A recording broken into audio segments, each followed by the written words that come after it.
Hi friends, welcome back to my channel లిక్కీ English grammar. ఈరోజు మీకు ఒక యాక్టివ్ స్పోకెన్ ఇంగ్లీష్ అనే ఒక కొత్త టాపిక్ మనం నేర్చుకుంటున్నాము. ఈ టాపిక్లో ఆల్రెడీ మనం ప్రీవియస్ కొన్ని వీడియోస్ చేసాము. ఇప్పుడు ఈ యొక్క యాక్టివ్ స్పోకెన్ ఇంగ్లీష్లోన మనము ప్రజెంట్ పర్ఫెక్ట్ టెన్స్ గురించి నేర్చుకుందాము. ముందుగా మీకు అసలు ఈ ప్రజెంట్ పర్ఫెక్ట్ టెన్స్ అంటే ఏందో చిన్న ఎగ్జాంపుల్ చెప్పేస్తాను. For example, present perfect tense అంటే ఏంది? ఇప్పుడే just completed actions are called present perfect tense అని నేర్చుకుంటాం మనము. అంటే దానికి ఎగ్జాంపుల్ ఏంటంటే, ఈరోజు మార్నింగ్ నేను 6 o'clock నిద్రలేచాను, 7 o'clock నేను ఫ్రెష్ అప్ అయ్యాను. ఇప్పుడు ఈ రెండు ఇన్సిడెంట్లోన ఫస్ట్గా జరిగిన ఇన్సిడెంట్ ఏంటి? నేను నిద్ర లేవటం కదా. అంటే ఇప్పుడు ఈ రెండు ఇన్సిడెంట్స్ అనేవి ఈరోజు జరిగినాయి కదా. మరి ఇప్పుడు నేను ఫస్ట్ ఇన్సిడెంట్ ఏంటంటే నేను నిద్ర లేవడం ఫస్ట్గా జరిగింది, దాని తర్వాత స్నానం చేయడం అనేది జరిగింది. కాబట్టి ఇప్పుడు వీటిల్లో ముందుగా జరిగిన ఇన్సిడెంట్ని మనము ప్రజెంట్ పర్ఫెక్ట్ టెన్స్లో చెప్తాము. కాబట్టి ఈ విధంగా మనము ప్రజెంట్ పర్ఫెక్ట్ టెన్స్ నేర్చుకోవాలి. ఇక్కడ చూడండి ఒకసారి, ఈ యొక్క యాక్టివ్ స్పోకెన్ ఇంగ్లీష్లో మనకి ఈ యొక్క స్ట్రక్చర్స్ ఎలా ఉంటుందంటే, ఇక subject plus has are have, V3 plus object. ఇక్కడ చిన్న రూల్ ఏంటంటే, ఈ హ్యాజ్ని మనం ఎప్పుడు ఉపయోగించాలి? హ్యాజ్ని ఎప్పుడు ఉపయోగిస్తామంటే మనము హీ, షీ, ఇట్, అలాగనే నేమ్స్, రమేష్, ఇలా మనము నేమ్స్ ఉపయోగించినప్పుడు ఇక్కడ హ్యాజ్ని మనం ఉపయోగిస్తాము. ఇక్కడ ఈ నేమ్స్ అన్నింటిని మనం ఏమంటామంటే థర్డ్ పర్సన్ సింగులర్స్ అంటాం వీటిని మనము. అంటే ఇక్కడ ప్రజెంట్ పర్ఫెక్ట్ టెన్స్లోన థర్డ్ పర్సన్ సింగులర్ వచ్చినప్పుడు హీ, షీ, ఇట్ అనే ఇలాగనే రమేష్ లాగా నేమ్స్ అయితే వస్తాయో అప్పుడు హ్యాజ్ని ఉపయోగిస్తాం. ఇక్కడ ఇక హ్యావ్ వచ్చేసరికి మనము I have, we have, you have, they have ఇలా మనము ఉపయోగించుకుంటాము. దానికి పెద్దగా ఇబ్బంది పడాల్సిన అవసరం ఉండదు.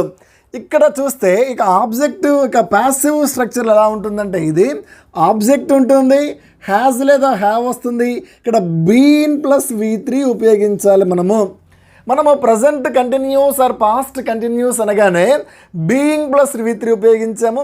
ఇక్కడ మనము ప్రజెంట్ పర్ఫెక్ట్ అయినా పాస్ట్ పర్ఫెక్ట్ అయినా బీన్ ప్లస్ V3ని ఉపయోగిస్తాము. బై ఉంటుంది, అలాగనే సబ్జెక్ట్ ఉంటుంది. ఇక్కడ మీకు ఇది అర్థం కావాలంటే ఒక ఎగ్జాంపుల్ చెప్తాను. ఇక్కడ I have broken A chair, ఇక్కడ దాన్ని డివైడ్ చేస్తాను చూడండి ఒకసారి. ఐ అనేది ఇక్కడ ఏంటి? సబ్జెక్ట్ అవుతుంది. నెక్స్ట్ హ్యాజ్ లేదా హ్యావ్ ఒకటి వస్తుంది కదా, కాబట్టి హ్యావ్ ఉపయోగించాము. నెక్స్ట్ బ్రోకెన్ అనేది V3 ఉంది, అలాగనే ఏ చైర్ అనే ఆబ్జెక్ట్ వచ్చింది. ఇప్పుడు దీన్ని మనము ప్యాసివ్ స్పోకెన్ ఇంగ్లీష్లో ఎట్లా మాట్లాడతాము అంటే, ఇక్కడ ప్యాసివ్ వాయిస్లో ఎలా ఏమవుతుంది? ఇక్కడ ఆబ్జెక్ట్ అనేది ప్రయారిటీ ఉంటుంది కాబట్టి ఇది ఆబ్జెక్ట్తో స్టార్ట్ అవుతుంది. కాబట్టి ఇక్కడ ఏ చైర్తో స్టార్ట్ చేస్తాను. ఇక్కడ నేను చూడండి, ఏ చైర్ అంటే అక్కడ స్ట్రక్చర్ బేస్ చేసుకొని ఏ చైర్. ఇక్కడ మనము చైర్ అనేది ఏంటంటే థర్డ్ పర్సన్ సింగులర్ అవుతుంది కాబట్టి దీని పక్కన మనము హ్యాజ్ ఉపయోగించాలి. హ్యాజ్ బీన్ బ్రోకెన్ అంటే ఆల్రెడీ V3 ఉంది కాబట్టి మార్చాల్సిన అవసరం ఉంటుంది. బ్రోకెన్ బై, ఇక్కడ ఐ ఉంది కాబట్టి ఇది మీ అవుతుంది. అంటే మనం already subjective case, objective case నేర్చుకున్నాము. I becomes me, we becomes us, you becomes you, he becomes him, she becomes her, it becomes it, okay, they becomes them, names doesn't change. ఈ విధంగా మనం నేర్చుకున్నాం కాబట్టి ఇక్కడ ఐ అనేది ఏమవుతుందంటే మీగా మారుతుంది. ఈ విధంగా మనము ఈ యొక్క ప్యాసివ్ స్పోకెన్ ఇంగ్లీష్ని నేర్చుకోవాలి. ఇక్కడ నెక్స్ట్ మనము దీనిలో మనం ఒక 2 ఎగ్జాంపుల్స్ గమనిద్దాము, మీకు కొంచెం క్లారిటీ ఉంటుంది. మళ్ళీ ఒకసారి దానికి ముందు ఒక ఎక్స్ప్లెయిన్ చేస్తాను. ఇక్కడ I have broken a chair అన్నప్పుడు ఇక్కడ ఐ అనే సబ్జెక్ట్ ఉంది, హ్యాజ్ లేదా హ్యావ్ ఒకటి హ్యావ్ ఫామ్ వచ్చింది, బ్రోకెన్ అనే V3 ఉంది, చైర్ అనే ఆబ్జెక్ట్ ఉంది. అంటే ఇక స్ట్రక్చర్ సరిపోయింది.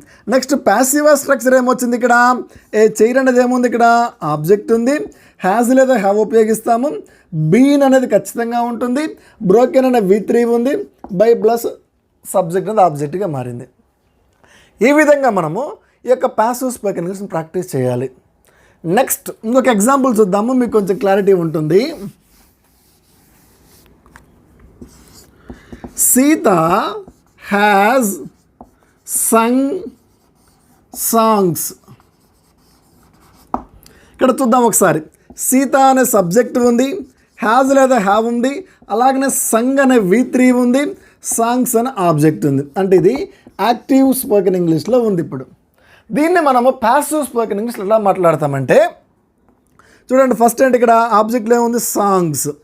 ఇక సాంగ్స్ అనేది సింగులరా ప్లూరలా? ప్లూరల్ కాబట్టి హ్యావ్ మనం ఉపయోగించాలి. సాంగ్స్ హ్యావ్ బీన్, సంగ్ ఉంది కాబట్టి సంగ్ అవుతుంది, బై సీత. అంటే నేమ్స్ వచ్చినప్పుడు ఎటువంటి మార్పు ఉండదని మనము డిస్కస్ చేసాము. ఈ విధంగా మనము ఈ యొక్క ప్యాసివ్ స్పోకెన్ ఇంగ్లీష్ని మాట్లాడాలి. ఇక్కడ నెక్స్ట్ మనం గమనిస్తే మరొక example, you have played the guitar. ఇక్కడ ఎగ్జాంపుల్ గమనించినట్లయితే యూ అనే సబ్జెక్ట్ ఉంది, హ్యావ్ లేదా హ్యాజ్ ఉంటుంది, అంటే యూ పక్కన ఎప్పుడైనా హ్యావే రావాలి. ప్లేడ్ అనే V3 ఉంది, ది గిటార్ అనే ఆబ్జెక్ట్ ఉంది. ఇప్పుడు దీన్ని మనం ఎలా మార్చాలి చూడండి ఒకసారి. ది గిటార్, గిటార్ అనేది సింగులర్ కదా, దీనికి ఏం రావాలి, అప్పుడు హ్యాజ్ రావాలి. ది గిటార్ హ్యాజ్ అంటే థర్డ్ పర్సన్ సింగులర్ అని అర్థం. ఇక్కడ థర్డ్ పర్సన్ సింగులర్ అనేది ఎప్పుడు ఏమొస్తుందంటే హ్యాజ్ వస్తుంది. The guitar has been played by you. ఈ విధంగా మనము ఈ యొక్క ప్యాసివ్ స్పోకెన్ ఇంగ్లీష్ని మాట్లాడాలి. ఈ విధంగా మనము ప్రాక్టీస్ చేసుకోవాలి. ఇక మీకు ఏంటంటే మీకు కూడా కొన్ని ఎగ్జాంపుల్స్ నేను బోర్డు మీద రాస్తాను, అవి కూడా మీరు ఆ ఎగ్జాంపుల్స్ సొల్యూషన్ ఇచ్చేసి కామెంట్ రూపంలో తెలియచేయండి. ఇక్కడ చివరిగా మీకు ఒక చిన్న ట్రిక్ చెప్తాను. ఇక్కడ ఐ, వి, యు, దే, అలాగనే ప్లూరల్ నౌన్స్ వచ్చినప్పుడు వీటి పక్కన ఎల్లప్పుడూ కూడా హ్యావ్ ఉపయోగిస్తాము. ఇక మనము he, she, it singular names, singular nouns వచ్చినప్పుడు ఖచ్చితంగా దాని పక్కన ఏం ఉపయోగిస్తామంటే హ్యాజ్ ఉపయోగిస్తాము. ఈ ట్రిక్ ఉపయోగించుకొని మీరు ఇక ఎగ్జాంపుల్స్ ప్రాక్టీస్ చేయండి. ఇక ఎగ్జాంపుల్ చూడండి. ఇక్కడ first example, I have thought English grammar. Next, you have played cricket. Next, we have sung slokas. Next, he has prepared exam paper.